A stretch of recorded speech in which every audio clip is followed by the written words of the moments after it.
Good morning, everybody, and welcome to the True Potential Do More with Your Money podcast. I'm Daniel Harrison, Chief Executive. It is Friday, 21st of August, episode 31, and it is a questions and answers session. So up front, thank you so much, everybody, for sending the questions in. I know that the marketing team sent a note out at the beginning of this week to you all, asking for questions, asking for what topics you'd like us to cover, and we were flooded with some great questions. So we've picked our top 10 because of time allowance today, which I hope we can get through today. But for the rest of you, we are going to pick up with you individually, either via Rebecca, who's on today's call, or via some more of our team as well. So thank you, everybody. So as I mentioned, we're joined today by Rebecca Wright. Rebecca, as you know, works or heads up our client servicing team. Also headed up by Jamie Sexton, who you all now know very well. He's our head of product podcasts these days, heads of pensions, ISAs, tax planning, and joined again by Barney Hawkins. I think, Barney, it's probably been a couple of months since you and I were last on a podcast, so welcome back, Barney.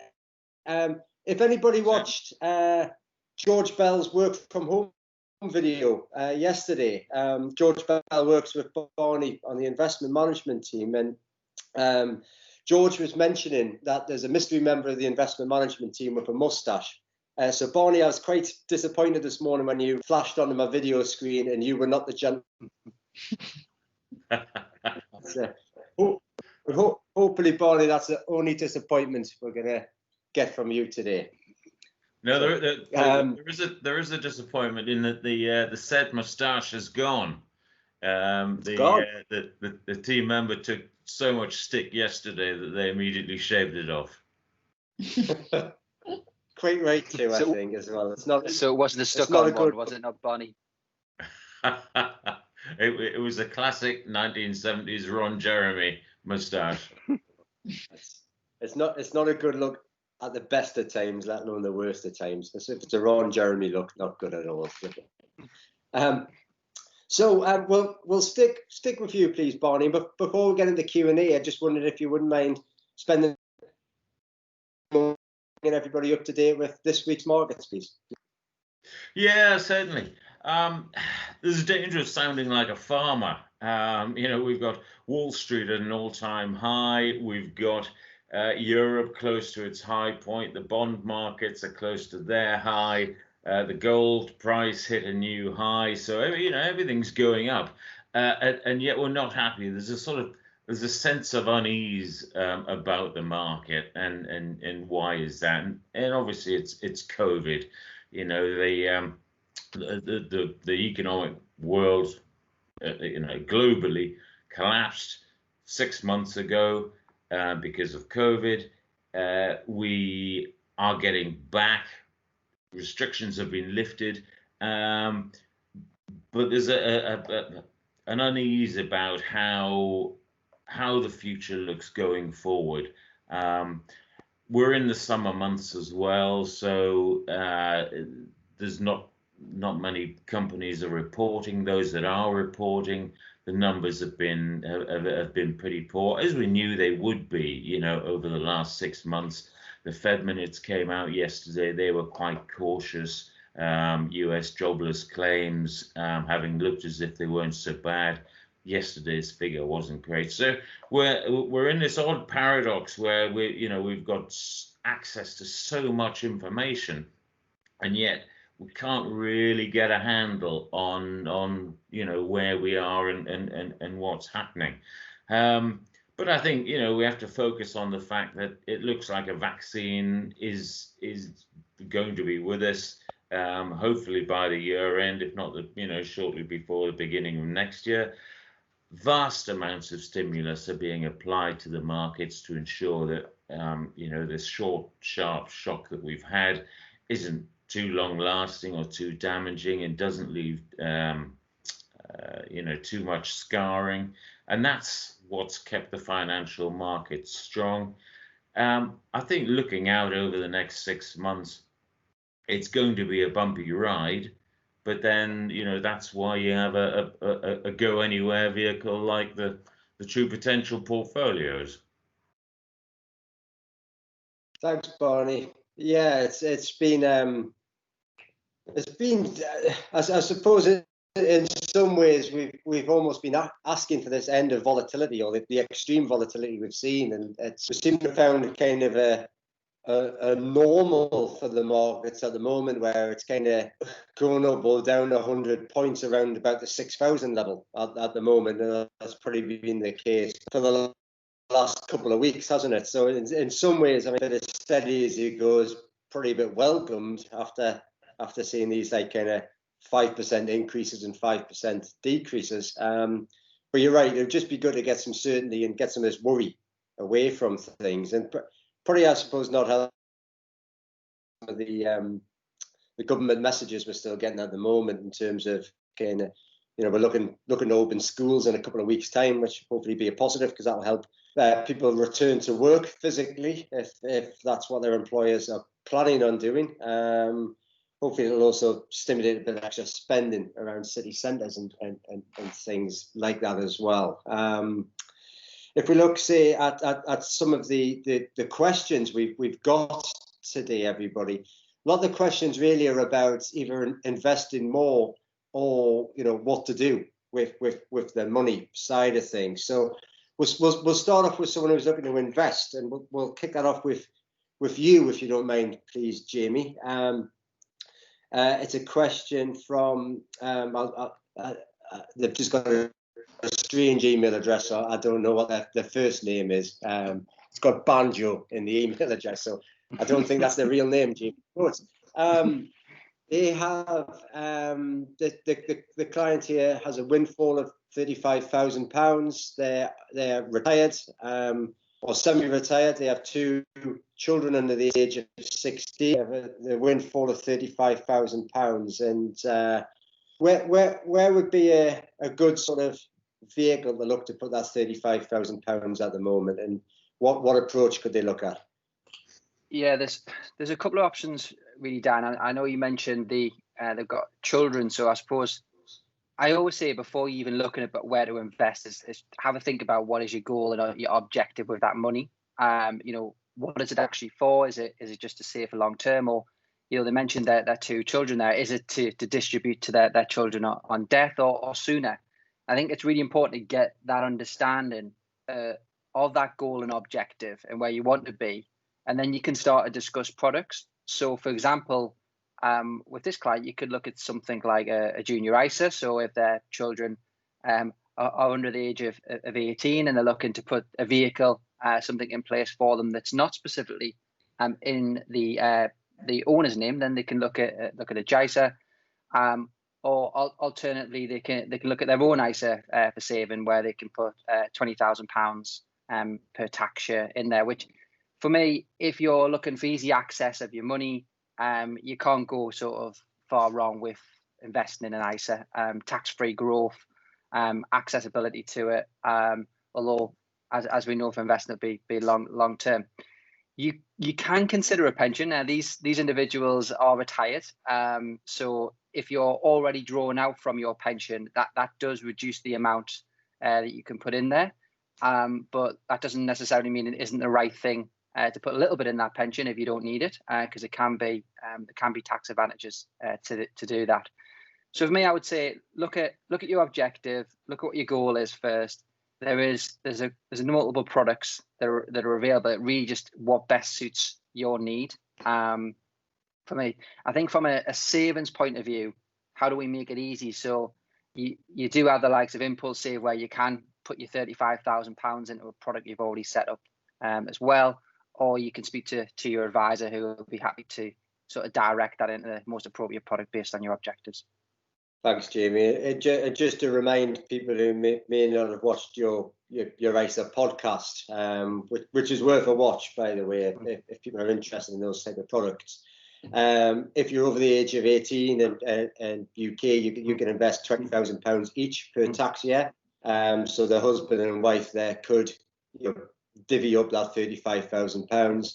Or for your JISA, you can invest up to £9,000 a year per child under the age of 18. So there are some choices there. I think probably the last thing to consider with flexibility, I guess, Jamie, would be an ISA, you can, as an adult, you can withdraw it. Obviously, a JISA can't be withdrawn until you're 18. So it kind of JISA locks the money away a little bit. And having got 2 children myself, both of whom have JISAs, I've got to worry in a fair few years' time, which is, I think, my eldest daughter's 6 now. So in 12 years' time, I do now have a worry that she gets a letter from True Potential in 12 years' time saying, here's your JISA. Obviously, that's what happens. So Dad here needs to figure some sort of clever way of intercepting that letter before my daughter gets it and putting it into a big person's ISA, so rather than it gets spent like an 18-year-old might do. Jamie was talking about consolidation or pension side of things, at least anyway, Rebecca. And this is probably we've got 2 questions. We've got a question from Kaylee, and we've got a question from a lady who has Jane in her surname as well as part of her email address. The 2 of them have got various bits of pensions everywhere. I think one of the ladies with the questions, Rebecca, has an auto enrollment scheme already. In fact, they both do. In fact, so they're both saying, what should we do? Is it possible to merge the pensions into one? Is that a good idea? How do they do that, Rebecca? So maybe if you could answer those 2 questions as a one-up, please. Yeah, of course. So your pensions don't automatically follow you around. If you're changing jobs and the employers that you're employed by use different pension providers, you're going to have numerous different pension pots sitting elsewhere. So it can get a little bit messy. What a lot of people prefer to do is to transfer them over, which you absolutely can do. You can do that by speaking with a member of our team over the phone, or you can go to your client site. There's a button in the top right when you first log in, which gives you the option if you want to transfer pensions and put them all at part as one pot. Whether or not it's a good idea to do so, you might want to consult and get some advice on that. However, if you are moving around jobs, and typically it's about 8 years, everybody gets a new job over the course of your lifetime, you're going to have quite a few different pension pots elsewhere. So it can get a little bit messy, and that's why a lot of people do prefer just to keep them all in one place for the ease of it. But yes, you can put them all through your True Potential client site and view them all as one. And bring them all into one place, Rebecca, for True Potential clients at least. What that then means is when you go onto your True Potential app on your phone or on your True Potential website, it just means you've got all of your pensions from your lifetime of working all on that one app there as well. So it's, from a tidiness point of view, I think it makes a lot of sense. Sorry, Rebecca. Sorry, I was going to say, I think it's maybe worth mentioning, because we get this quite a lot over the phone, is if people consolidate their pensions, does their current employer who's paying in see what they've got and see all of that? And they don't. That's all entirely confidential. The only person that sees that is the account holder when they're logging in, but it does give that one tidy view. Yeah, no, it certainly does. It's that's a good point actually, Rebecca, because we do get asked that at times. So if you're in an auto enrollment scheme, say with True Potential, your employer can see how much you have in that particular scheme, but they can't see the overall pension pot. That's correct, isn't it, Rebecca? They can see how much you've paid in via their company. So only what they've deducted from you via your payroll and paid in that way. Any ad hoc contributions that you make in yourself, any transfers, that's all confidential to the member. Good stuff. Thanks, Rebecca. And really, I think, Rebecca, you were mentioning advice, which I think would always be a useful thing if you're considering consolidation, because there's different things to consider. And Jamie, you were talking about setting goals and things like that as well. So when it comes to setting goals, I think you've got 2 options, Jamie. You've got one where you could speak to an advisor and get the advisor to help you, or the other option would be to use the technology. Could you just talk a bit more about that? Yeah, certainly. So part of any bit of advice that a financial advisor gives, specifically within True Potential, we'll look at clients' objective and set their goal. And that'll be where we'll ask questions such as, how much do you want by retirement? Are you wanting a certain level of income? Are you wanting a certain level of growth? And we'll set that goal so you can see it via your website. But you can also do that in your website as well.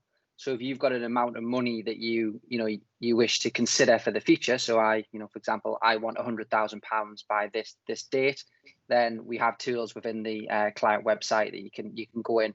It's actually quite nice as well, so you can play with it in terms of setting, this is how much I need, this is by when, and you can see a projection of, well, if I put this much money in now, what's the likelihood of that being achieved based on sort of standard growth rates.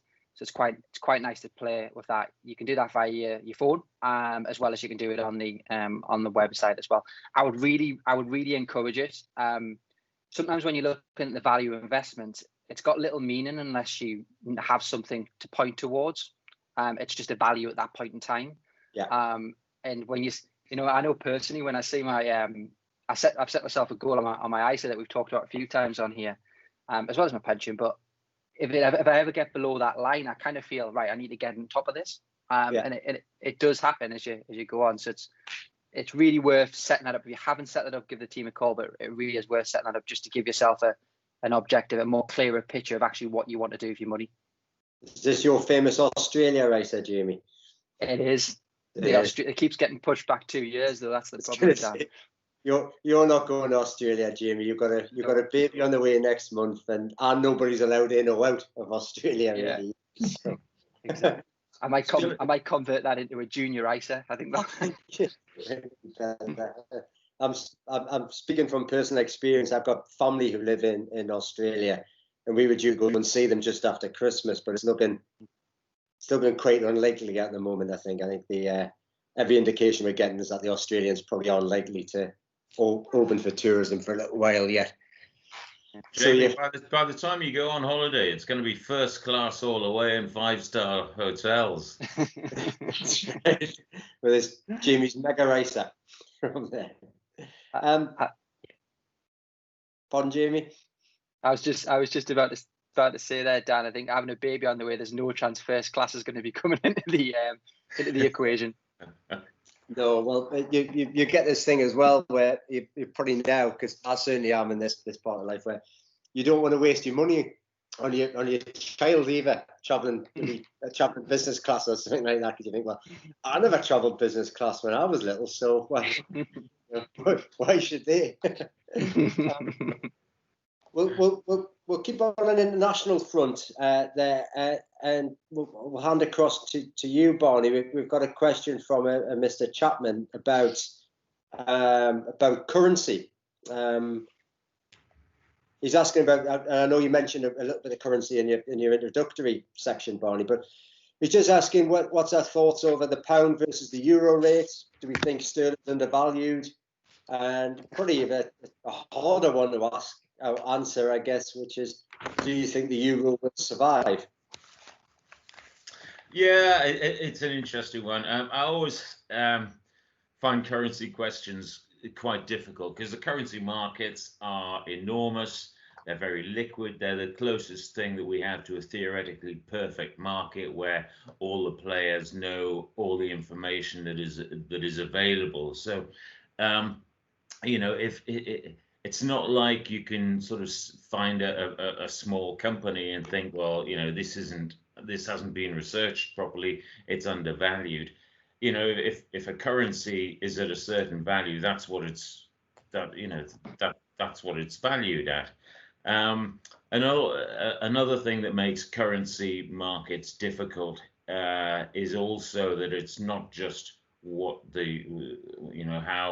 how the UK is doing that affects sterling. Sterling relative to what? Relative to the dollar, relative to the euro, relative to the yen. So there's always a counterparty involved. So I think currency speculation, currency forecasting is very difficult. Amongst the managers that we have some that hedge out all currency effects.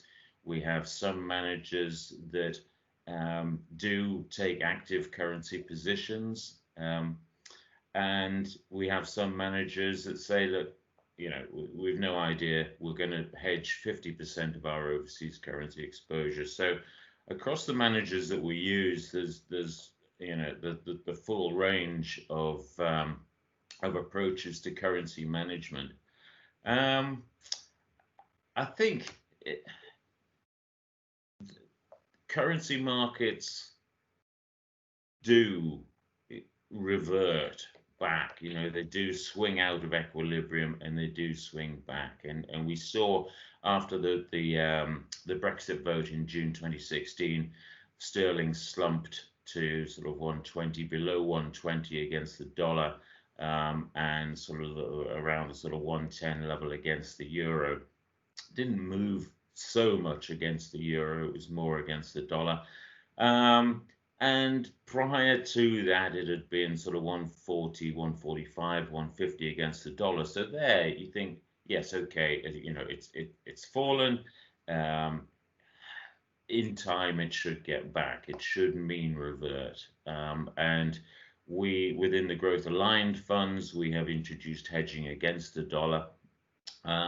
And we've seen sterling move from the sort of below the 120 mark up to the 131, 132 mark now. So that has worked, but even when you can identify these trends and expect them to mean revert, it's over what time? It can take a very long time for currencies to move. I think there's a lot of focus on euro sterling at the moment because of Brexit talks going on, and the papers, love to pick up on that.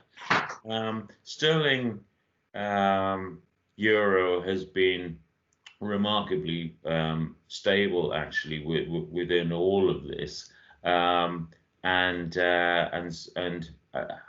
I wouldn't expect to see much movement, which is why we, within the growth aligned funds, we haven't taken any particular hedging against the euro.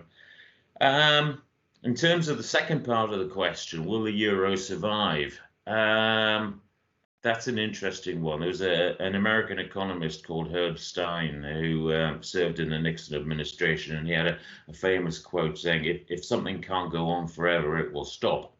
And it's quite easy to look at Europe, the EU, the euro, and the structural inadequacies that are still there, and say, well, this can't go on forever.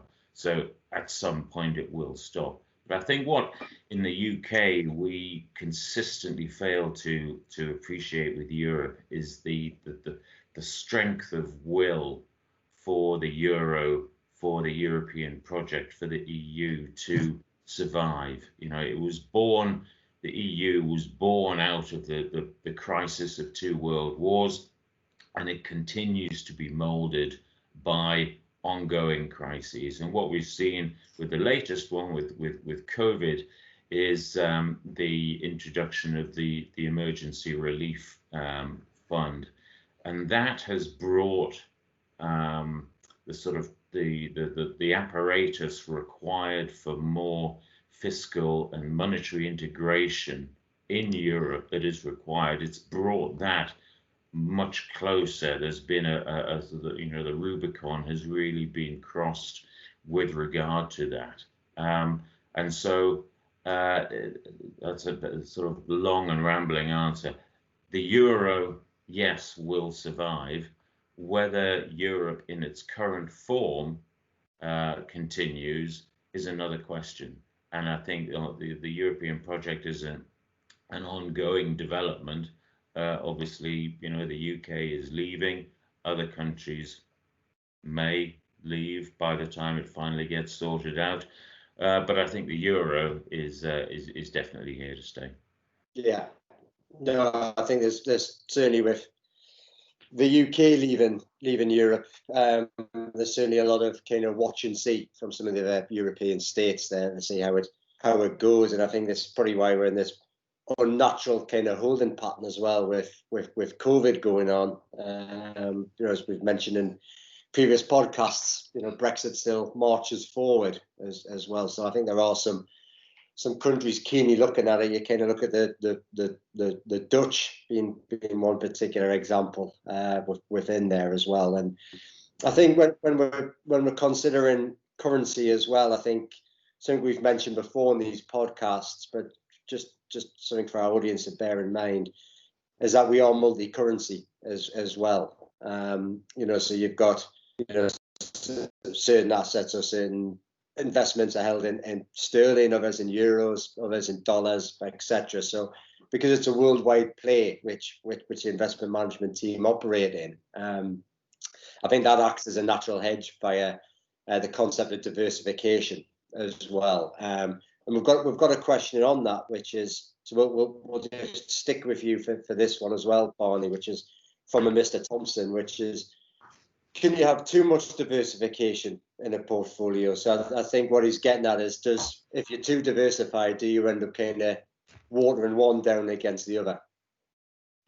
Yeah, I think it's interesting. Again, if you Google diversification, you get a fairly glib comment from Warren Buffett saying that diversification is a defense against ignorance. It's what you do if you don't know what's going to happen. And we don't know what's going to happen, and freely admit that. And actually, nor does Warren Buffett, which is why he's recently been selling financials, which have already gone down, and buying gold miners, which have already gone up. So the I know where the question is coming from. Diversification does reduce gains in the same way that it reduces losses, but I think sorry, I've lost my train of thought here. We can't, we don't know what's around the corner, and you can analyze and look at companies and markets as closely as you want, but nobody saw COVID coming. Yeah. Warren Buffett didn't see COVID coming. Nobody did. And if you plot a particular course of what you think around what you think is going to happen, and something like COVID comes along, it can massively derail you. If you look at where the markets were at a high point at the end of February, if you look at where True Potential balanced portfolio is now, I think we're about 3-4% off that high point. The FTSE is still 16% below that point. Now, if we'd had it all in Far East markets or gilts, we'd be up 4%. If we'd had everything in gold, we'd be up 20%. The fact is, you don't know what's going to happen. Can you have too much diversification? I don't know. Again, books have been written about this. There's probably a fellow in Harvard who says that yes, you can. There's probably a chap in Yale preparing a thesis on why you can't have too much diversification. What we do know is that diversification increases returns, it reduces risk without maximizing either, and that's what we're after, producing good long-term gains in a smooth fashion over a long period of time.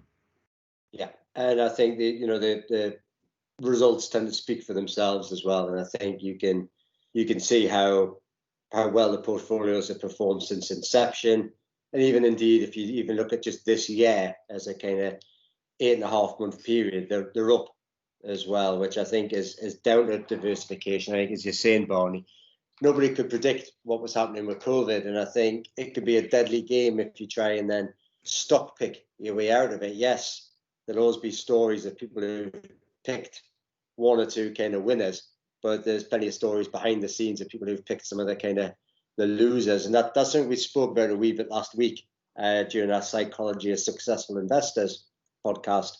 For every success story you hear about, there's plenty behind the scenes where people really have kind of egg on the face, so to speak. Across to you, Rebecca, because we haven't asked you anything. I'm putting you on the spot for a couple of moments. We obviously talked about consolidation and goal setting with the technology. Another way for technology is just from Mr. or Mrs. Parkinson. Apologies, I don't know your full name, but it's just asking about the need to make a withdrawal from their pension. How do they do that? Typically, how long does that take? What could they expect from that, Rebecca?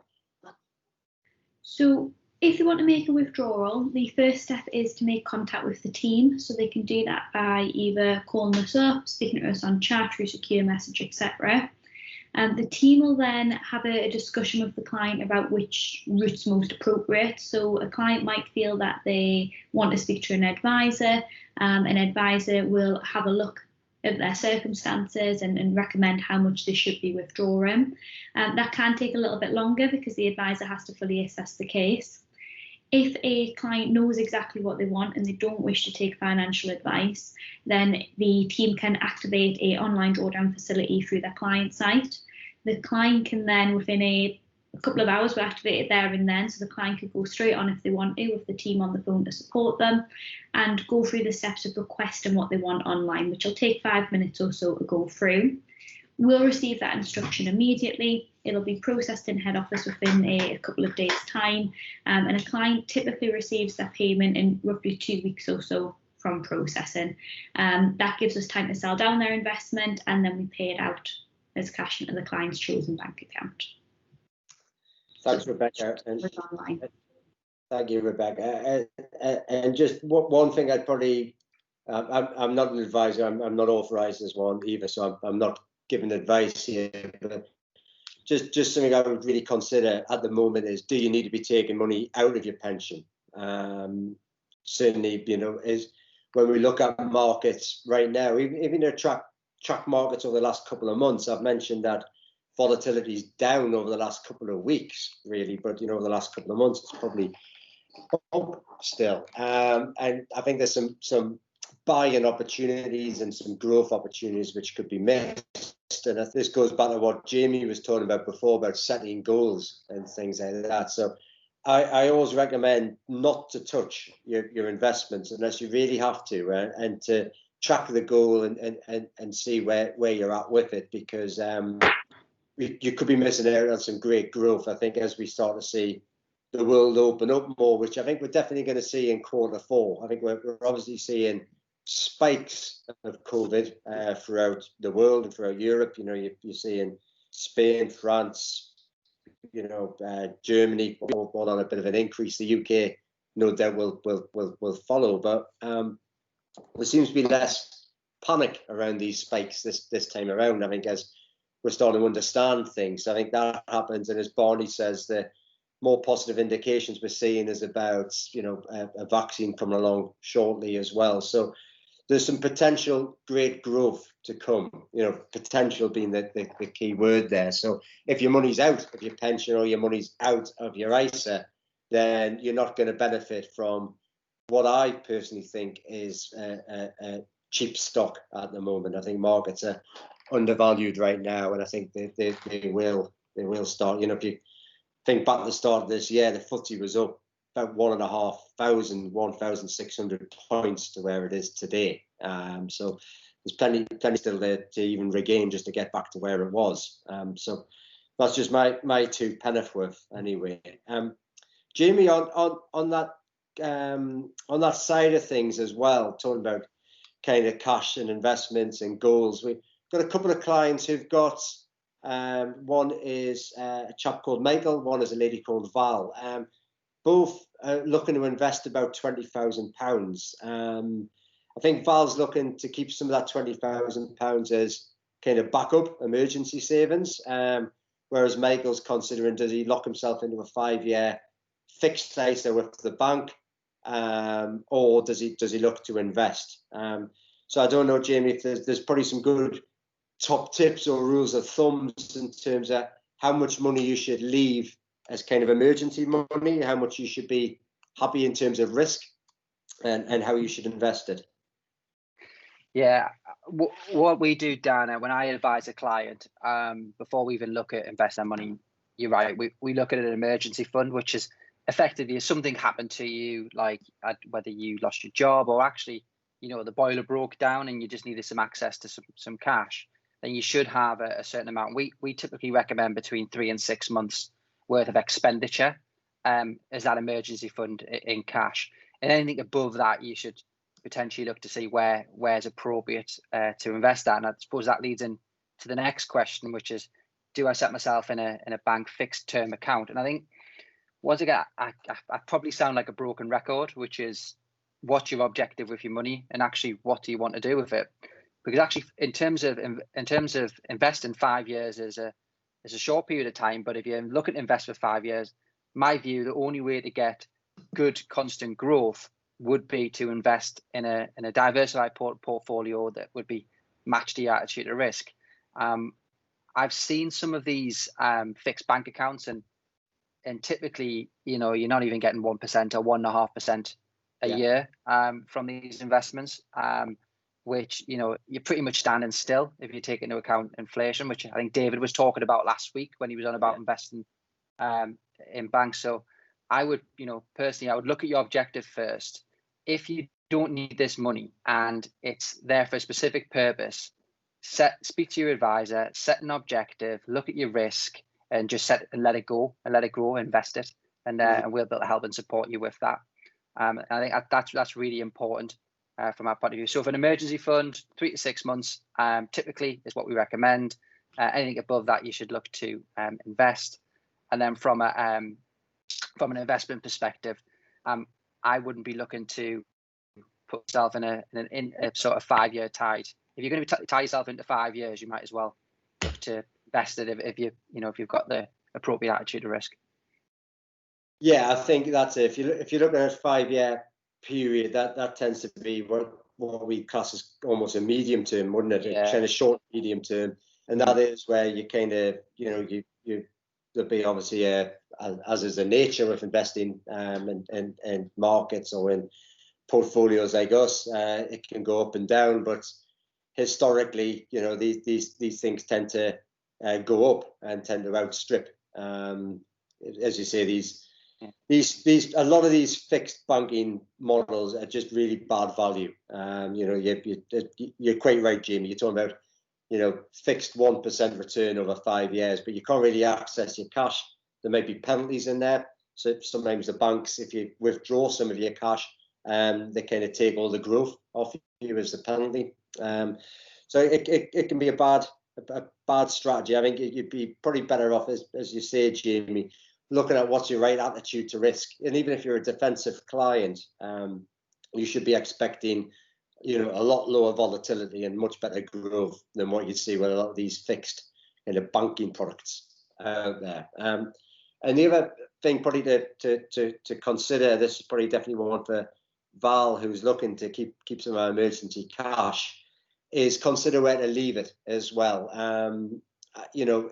Again, this isn't advice. It's up to you, Val, to go and kind of dig and have a look around. But banking, if you leave your money with the bank in one of your e-savings accounts or what have you, you're talking about percentage. You're talking about 0. Next to nothing kind of interest that you're getting on there. So in reality, you're losing money.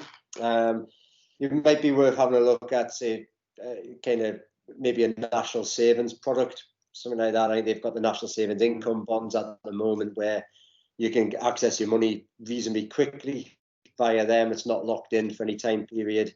It's no great shakes in terms of the interest they're paying.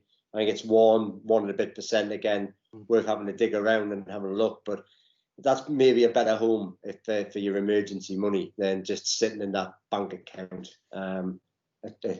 attracting next to nothing in terms of growth. Probably last question or so, everybody. Then we'll begin to wrap up. I mean, Barney, last one for you on the economy. I think we've spoken a bit about Europe.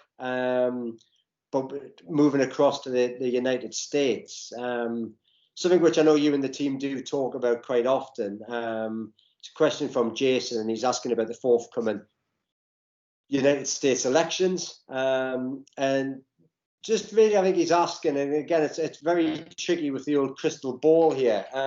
Do I think markets would benefit from the Democratic Party with Joe Biden getting elected, or do you think they'd react more positively with Trump getting re-elected, or do we think it wouldn't make much difference because of kind of the current ups and downs out there?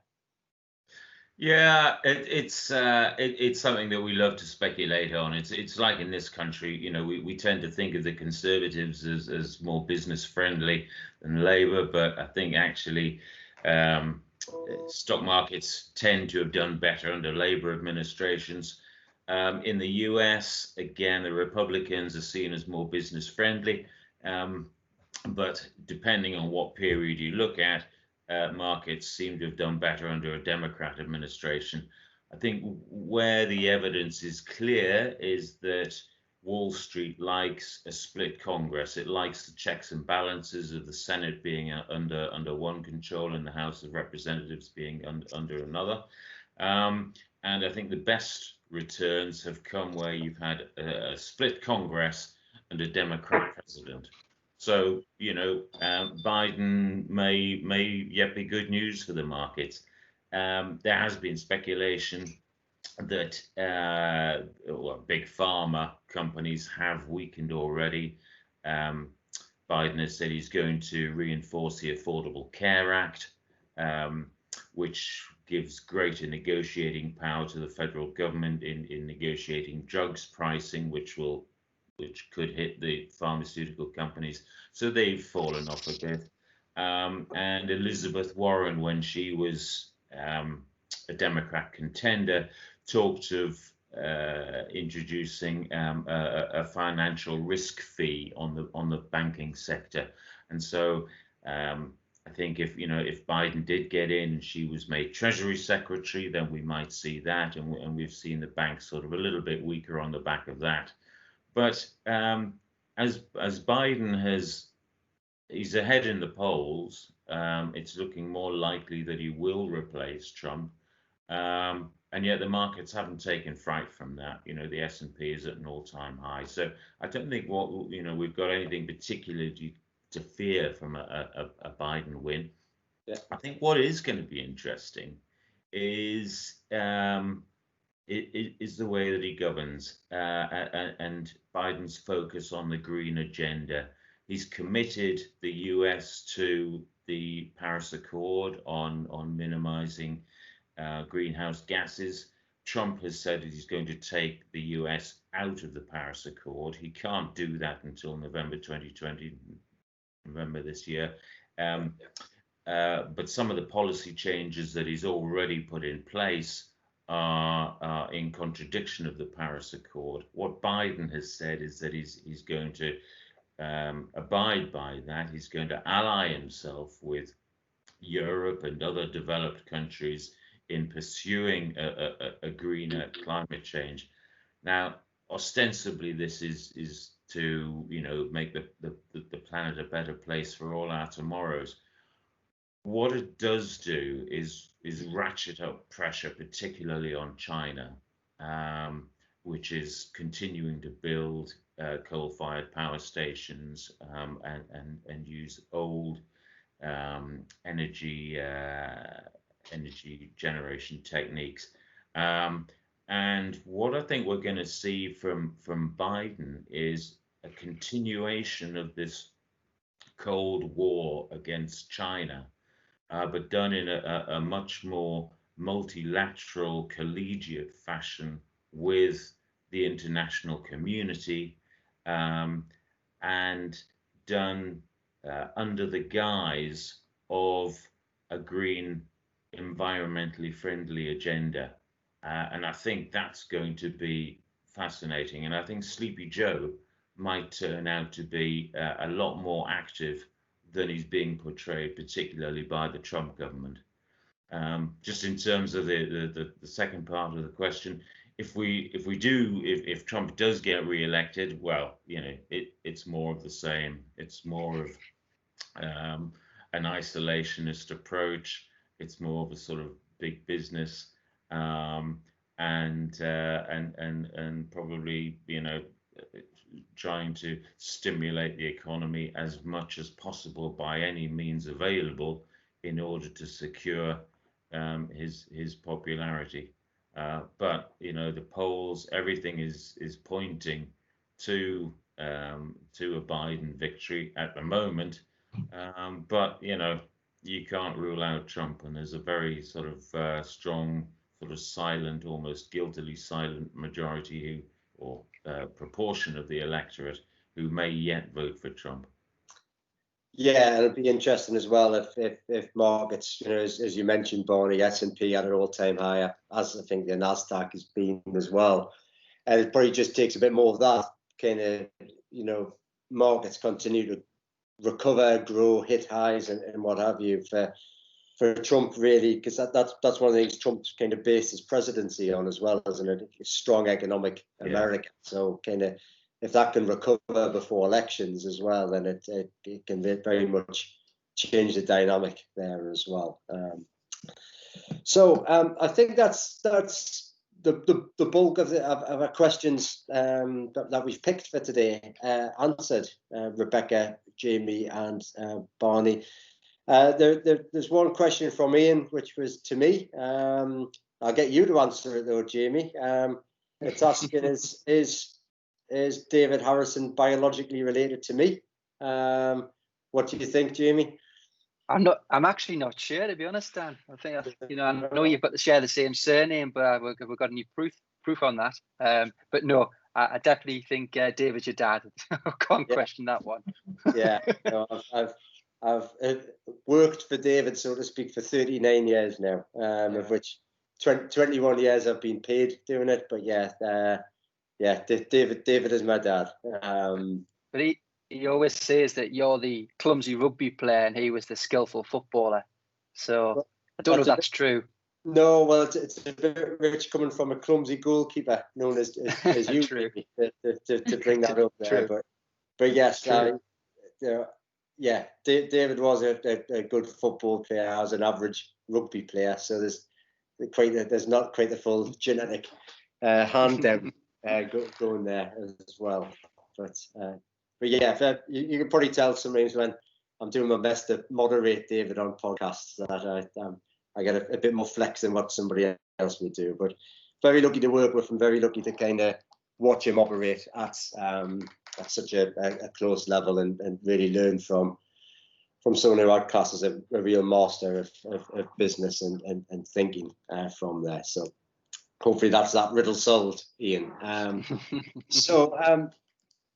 Just as we wrap up, we'll wrap up in time-honoured fashion and see what everybody's up to this weekend. I'll kick off. I'm still quarantined after returning from Spain, so I'm up to nothing this weekend. Barney? Desperately trying to lose some COVID pounds, get out on the bike, get jogging, do a bit of rowing, running, anything to. I've got half a stone to shed. Half a stone. Have they kicked the rowing season off, Barney? Have they allowed anything to happen yet, or is it no good? There's no competition, and anything that was planned for September has been cancelled. We're getting out on the river in singles at the moment, just about to go into quads and fours in bubbles. So again, it's like everything else. It's sort of slowly opening up, but it's slow and gradual. Yeah, slowly opening up just in time for the season to end. Yeah. Yeah. I bet you're glad you spent all of the winter, because I know you did this kind of in your garage, in the cold garage, in the erg, getting your fitness up just in time for the season to be postponed. I know. I was determined to come into the summer sort of not carrying any weight, and I got through the winter without putting any weight on, and then sort of come the end of March, whoosh. That's laid plans. And you, Rebecca? Opposite of Barney, so I probably should be trying to shift the COVID pounds, but I'm instead out for lunch tomorrow. So I'm going to meet a friend and a now not so new baby that I was supposed to meet shortly before we went into lockdown earlier this year. So quite excited to go and do that. And are you going out for lunch, Rebecca? Are you going in the big wide world of socially distanced restaurants? We're going just to a little local coffee shop just nearby where she lives, and we've got a table booked outside. But I ate out for the very first time last night, and it was all right actually. I was all right. worried. You missed the chances because you went out on a Thursday, which is expensive. That's full price night, Rebecca. So you went out the Wednesday. I figured it mightn't be as crowded was my thing, and I was I'm a huge germaphobe, as you know, so I'd rather pay and not have someone sitting next to us. I think I'd be the same way. I'm grumpy, so it's whenever like Newcastle does their thing twice a year called Restaurant Week, where you get kind of very discounted meals and what have you. And I just don't go because I just can't be bothered with the crowds. I'd rather pay full price and be miserable and eat in isolation than with a crowd. And Jamie, you're pretty similar to Barney. You're getting out on the bike now. It's not just the exercise bike. You're getting out into the world as well, aren't you? Yeah, I have. I bought a bike last week, which I think it was easy to find some a gold nugget in Berkeley than to actually buy a bike. Seems like everyone wanted them. But yeah, no, I've got myself a bike, so I'll probably be on the bike track at the weekend. I can't go so far now because I'm at that petrified moment of I'm going to be told that I need to drive to the hospital pretty quickly. So I'll get myself like 5 miles and get nervous and then just ride back. So we'll see. You might probably see us more on that exercise bike at the weekend. But you're in that danger period as well, Jamie, where you can't really have too much alcohol and things there, aren't you? In case you've got to drop everything and hop in the car.